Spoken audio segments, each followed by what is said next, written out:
Sa bayan ng General Trias sa Cavite, may mga di umano'y sinuwerte at gumaling sa karamdaman ng dahil sa mahiwagang buhok. Hindi buhok ng tao, kundi buhok umano ng tikbalang. Dating lang ako, nagbaboundaryan lang ako na tricycle. Hanggang sa nagkaroon po ako ng sariling tricycle dahil po doon. Papasada ako, nag-grab driver ako. Pero nung nagkaroon na ako ng ganito, halos sunod-sunod na yung booking, halos wala na akong pahinga. Ako ramdam ko ng siniswerte din ako sa hanap buhay. Si Jefferson ay isang medical technologist at may-ari ng isang laboratory clinic sa Rizal, dumarayo pa raw ng Cavite. Maski kasi nalilinya siya sa siyensya at medisina, naniniwala siya sa kapangyarihan ng buhok ng tikbalang. Ang anak ni Jefferson na may epilepsy, naipatingin na raw niya sa doktor. Although medical profession ako, inaano ko dito yung anak ko para maging okay siya. Sa ngayon, hindi na siya masyado nusumpong ng kanyang sakit. Hindi na rin kami gumagamit ng anti-epilepsy na gamot. Pero ang nakapagpabuti raw sa kondisyon nito, hindi gamot, kundi buhok umano ng tikbalang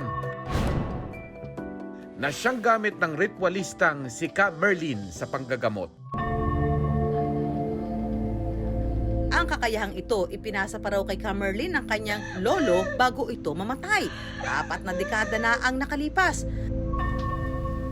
Bagay na kung tutuusi, hindi naman daw niya hiningi o hinangad. Noong kasi may kaalaman na ako matagal ng bata pa. Kaso lang, ayaw kong gampanan ito. Nung hindi ko ginampanan ang aking tungkulin, nawala po ang aking asawa. Siya ang may gusto na magiging isa akong ganito. Ang nangyari. So hindi ko ginampanan. Kumbaga, pinarusahan ako ng Diyos. Kinuha po yung asawa ko. Dahil sa pangyayaring iyon, nagdesisyon daw si Camerlin na gampanan na ang ipinagkaloob sa kanyang misyon. Hindi ng Roberta. Ay, tikilan mo ako! Ay, gusto ko. Tikilan mo ako! Hindi kita titigilan. Hindi kita titigilan. At mula nga noon, araw-araw nang may pumupunta sa kanyang bahay para magpagamot o humingi ng mga pampaswerte. Inumin mo na yun. Ang mga nakatira sa malalayong lugar, nagpapakonsulta sa kanya online. May bayad din po talaga ako. Kasi yan po ay hindi biro ang ritual na ginagampanan namin. Ang ritual na pabalik ay 4,000. Minsan naman mayroon tayong mas mababa, lalong-lalo na sa mga gipit. Mahigit 10 taon nang nanggagamot si Camerlin. Baklasin mo lahat ng mga ginagawa mo dito sa babaeng ito. Baklasin mo. Lahat yan. Pero taong 2021 lang daw niya nadiskubre ang kapangyarihan ng tiw-tiw. O yun yung pinaniniwalaan niyang buhok ng tikbalang na natagpuan niya mismo sa kabundukan. Ayon sa kanya, isa raw itong klase ng damo, pero kakaiba raw ang tiw-tiw dahil nasa pangangalaga umano ito ng tikbalang. Ang tawag po niyan ay tiw-tiw o galaw-galaw o buhok ng tikbalang. Ang buntot niyan ay parang buntot ng tikbalang. At ang may-ari ng tiw-tiw na yan ay tikbalang. Kaya kung hindi ka karapat-dapat na makita ay ang bagay na yan, hindi ka pagbibigyan kahit saang lupalop mo hanapin yan. Dahil umano sa paggamit niya nito, naging mas malalim ang ugnayan ni Camerlin sa mga elemento ng kalikasan, lalo na sa tikbalang. Minsan nga raw may nambabato sa bubong ng kanyang bahay kahit wala namang ibang tao. Alam niyang paraan daw ito ng mga elemento para sabihing sila'y nasa paligid lang.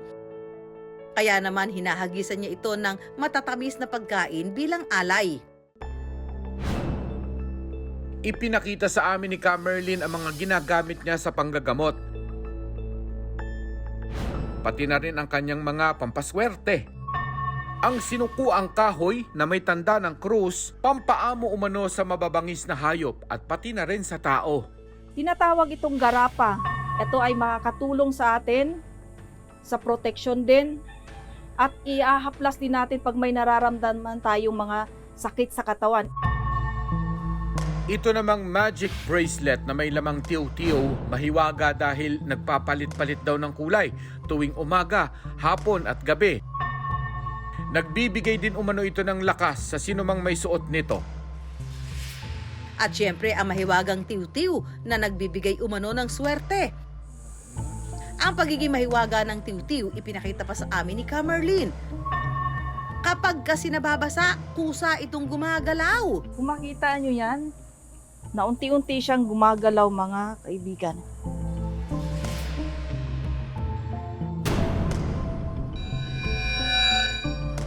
Yan ang kapangyarihan ng isang tiw-tiw o buhok ng tikbalang na kahit tubig o laway o langis na ilagay mo dito ay kusang gagalaw yan. I wonder, totoo nga bang mahiwaga ang di umano'y buhok ng tikbalang? Kasama si Camerlyn at ang aming team, ipapakita niya kung saan niya kinukuha ang tiw-tiw. Mga kawander, nandito tayo ngayon sa bundok ng Buntis ng Maragondon. Akyatin natin tong buntis na to, bundok na ito, para tingnan ang buhok ng tikbalang o tiw-tiw. Ngayon ay aanuhin ko muna ang likod nyo para kayo ay hindi matamaan doon ng mga ligaw ng mga engkanto at saka hindi tayo gaano hapuin.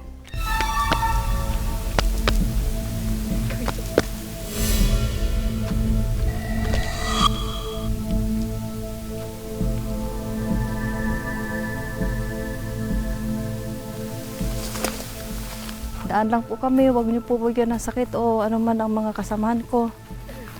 Kami ay may misyon lamang. Ay dadaan lang po, tabi-tabi po. Okay.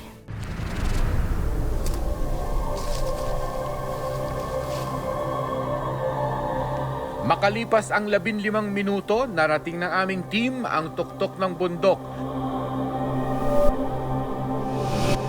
Tumigil din si Camerlyn para mag-alay ng dasal at magpaalam sa mga elementong naninirahan dito. Kaibigan kong tikbalang na hindi nakikita pero nararamdaman kita.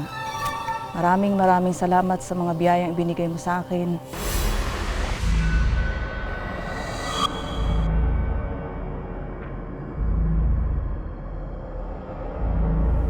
Nang matapos, pumunta na siya sa tumpok ng mga damo. Ito raw ang aming pakay, ang tiw-tiw o buhok ng tikbalang. Sa aming pag-akyat, wala kaming nakita o naramdamang presensya ng tikbalang. Pero ayon kay Camerlyn, Binigyan po tayo ng kalakasan ng hangin na nagbibigay na pahiwatig na ibig sabihin. Andito lang sila sa paligid at tinanggap tayo ng buong buo. Ang tiw-tiw daw na ito, una niyang nadiskubre sa mga manggagamot sa Quiapo. Ngunit walang makapagsabi kung saan ito matatagpuan. Kaya naman hinanap niya ito at kalaunay bigla na lamang niyang nakita sa bundok ng Mount Buntis. pero I wonder, ano nga ba itong pinaniniwalaan niyang buhok ng tikbalang? Ayon sa isang taxonomist na siyang eksperto sa mga klase ng halaman, ito raw ay isang uri ng damo na kung tawagin ay speargrass na may scientific name na Heteropogon contortus. Makikita siya sa iba't ibang bahagi ng Pilipinas, lalo na dun sa western side, kung saan mas tuyo ang klima. From Ilocos Norte, sa La Union, down to Rizal, Cavite. Tumutubo siya sa mga grasslands, sa open areas, sa mga bundok. Sa ibang bansa, ginagamit yung ugat niya bilang gamot sa kagat ng ahas. Yung iba naman ay gamot sa may mga asthma, respiratory problems. Pero sa Philippines, wala masyadong documented use since invasive siya. Kumbaga, dumating lang siya recently. At ang sagot daw kung bakit ito gumagalaw kapag nababasa na siyang pinagmumula ng hiwaga at kakaibang mga paniniwala.